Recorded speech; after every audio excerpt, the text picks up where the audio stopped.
Fala galera, tudo bem com vocês? Professor Diego Vaz mais uma vez para darmos continuidade aos nossos estudos sobre a genética mendeliana. Já tivemos aulas anteriores sobre a primeira lei de Mendel e agora a gente vai dar sequência vendo aí o conteúdo de segunda lei de Mendel. Professor, mas antes da gente visualizar o conteúdo, me diga basicamente qual seria a diferença entre as duas leis. A diferença básica, pessoal, é que lá na primeira lei a gente viu que o Mendel estudou como uma característica é transmitida ao longo das gerações. Aqui na segunda lei, ele estudou como duas ou mais características se segregam ao longo das gerações. Então a diferença é apenas essa. É como se eu unisse dois casos de primeira lei. Professor, traduza. Olha só. Imagine que eu estou estudando ervilhas e considerei a textura lisa ou rugosa. Imagine que outra pessoa está estudando ervilhas e considerou a cor, amarela ou verde. Aqui, o Mendel considera as duas características ao mesmo tempo. E ele observou que essas características se segregam, se manifestam nas próximas gerações de maneira independente. Ou seja, a cor não depende da textura e vice-versa. E é isso que a gente vai ver agora na nossa aula de segunda lei de Mendel. Beleza? Então vamos lá. Mendel passou a estudar, pessoal, na segunda lei, de forma simultânea, o processo de transmissão de dois ou mais diferentes caracteres para os genes ao longo das gerações. Então, o que foi que o Mendel fez? Ele passou a estudar a transmissão simultânea de dois ou mais caracteres. Então, eu chamo isso de dihibridismo, de trihibridismo ou de polihibridismo. O que é o hibridismo que a gente viu lá na primeira lei?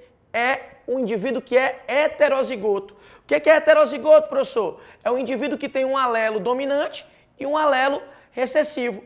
Lembrando que a gente representa os alelos por letrinhas, né? Então eu vou ter um alelo dominante azão, o alelo recessivo azinho. Esse é um indivíduo híbrido. Diferente do que o Mendel chamou de puro, que seriam os indivíduos o quê? Ou azão, ou o indivíduo o quê? Azinho. Esses são os puros, que hoje a gente chama também de quê? De homozigoto. Então, dihibridismo significa que o indivíduo vai ter dois pares de alelos, né, heterozigotos. Como assim, professor? Azinho para uma característica, bezinho para outra característica. Dihibridismo. Trihibridismo, eu vou repetir agora três pares de alelos, né? Era só eu acrescentar aqui, depois do bezinho, um Czinho, né? Ó, Czinho. Esse seria o trihibridismo.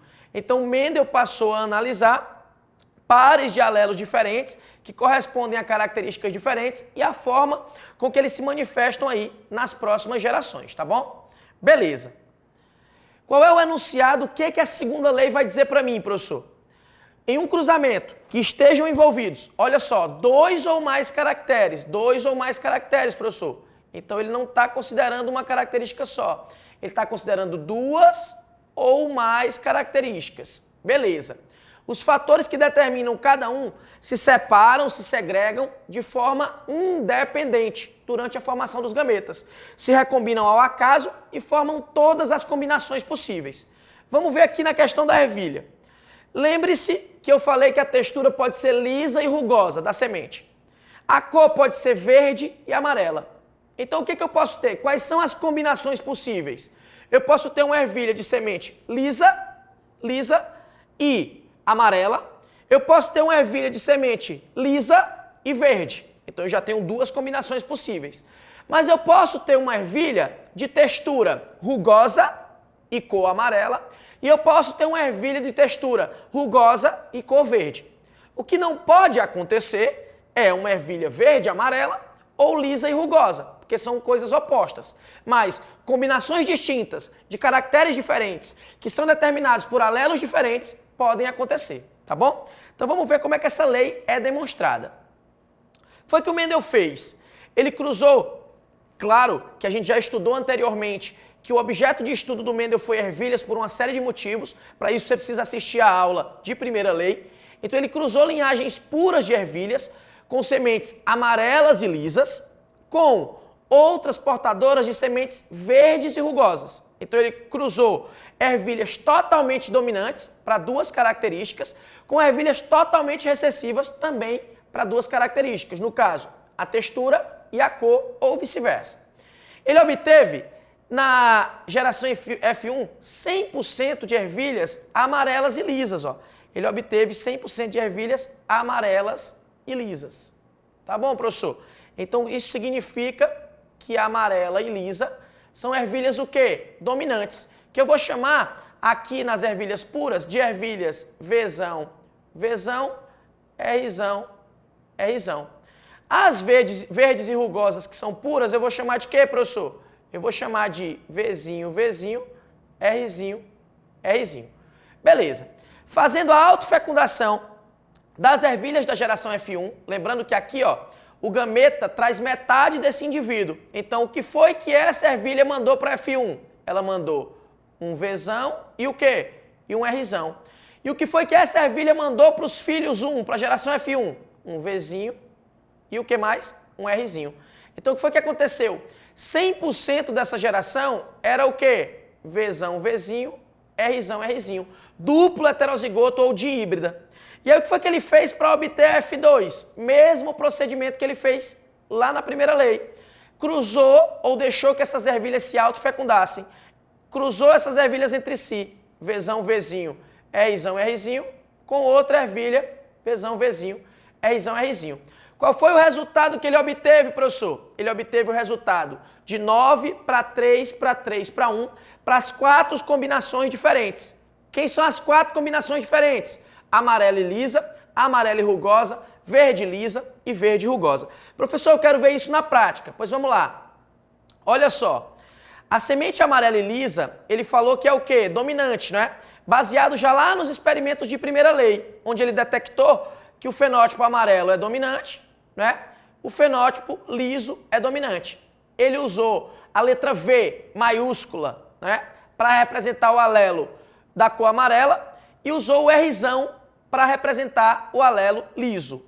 Então a gente precisa entender que para ser amarela e lisa, pessoal, basta que eu tenha o quê? Basta que eu tenha pelo menos um Vzão no par, então aqui eu posso botar um tracinho, e no segundo par aqui, ó, pelo menos um Rzão para ser lisa.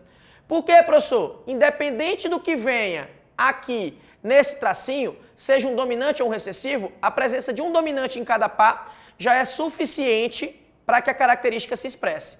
Para ser verde rugosa, ela precisa ser o quê? Duplo homozigoto recessiva. Duplo homozigoto recessiva. Beleza. Quais são os gametas que esses indivíduos geram? Já vimos aí no slide anterior que os gametas são Vzão, Rzão, porque ela manda metade de cada par, e Vzinho, Rzinho. Tranquilo. Os indivíduos que vão nascer na geração F1, todos serão duplo heterozigotos. Por quê? Ele herdou um Vzão do gameta masculino, um Vzinho do feminino ou vice-versa, um Rzão de um progenitor, um Rzinho do outro. Agora eu fiz o quê, professor? O cruzamento entre esses dois. Quando eu faço esse cruzamento, eu tenho aí quais gametas possíveis? É só eu fazer uma combinação, ó. Vzão, Rzão é um gameta, Vzão, Rzinho é outro gameta, Vzinho, Rzão é outro gameta, Vzinho, Rzinho é outro gameta. Por que só fez essa combinação, professor? Porque aí são os gametas ou os genes possíveis que eles podem enviar para a sua prole. A mesma coisa eu vou fazer aqui no segundo. Então os gametas possíveis são Vzão, Rzão, Vzão, Rzinho, Vzinho, Rzão e Vzinho, Rzinho. Professor, e aí como foi que aconteceu para ele conseguir visualizar a proporção de descendência, né, de F2, que é fruto de quem? Do cruzamento de dois indivíduos de F1. Vamos lá. Foi o que o Mendel fez. Ele cruzou, colocou, dispôs aí num quadro que a gente chama de quadro de Punnett, os gametas em sentido vertical e em sentido horizontal. E foi combinando esses gametas, obtendo aí, ó, esses 16 genótipos aí. Onde desses genótipos eu vou detectar os fenótipos possíveis. Por exemplo, nesse aqui inicial, eu tenho Vzão no primeiro par, eu tenho Rzão no segundo par. Então o que eu vou ter? Eu vou ter aí um indivíduo que é amarelo e liso. Nesse, ó, eu tenho Vzão no primeiro par, eu tenho Rzão no segundo par. Então eu vou ter um indivíduo aí que é o quê? Amarelo e liso. Vamos procurar um que não seja amarelo e liso, professor. Vamos lá. Esse aqui, por exemplo, eu tenho Vzão no primeiro par e eu tenho aqui no segundo par apenas Rzinho. Então ele é amarelo e rugoso. Então com isso, ele chegou a essa definição, ó. Nós teremos aí de 16 combinações possíveis, 9 serão amarelos e lisos, 3 serão amarelos e rugosas, 3 serão verdes e lisas e uma será verde e rugosa. Para ser amarelo e liso, professor, eu tenho que ter Vzão, traço, Rzão, traço. Se você conferir no quadro, você vai ver que 9 seguem esse padrão. Para ser amarelo e rugoso, professor, eu tenho que ter Vzão, traço, Rzinho, Rzinho. Professor, para ser verde e liso, Vzinho, Vzinho, Rzão, traço. E para ser verde e rugoso, professor, apenas duplo recessivo, Vzinho, Vzinho, Rzinho, Rzinho. Então foi assim que o Mendel descobriu, através desse quadro que a gente chama de quadro de Punnett, a proporção fenotípica da segunda lei, onde no cruzamento de duplo heterozigotos, né, eu vou ter como resultado 9/16 com as duas características dominantes, 3/16, uma dominante e uma recessiva, 3/16, uma recessiva e uma dominante, e 1/16, os dois fenótipos recessivos. Então foi isso que o Mendel quis demonstrar na sua segunda lei.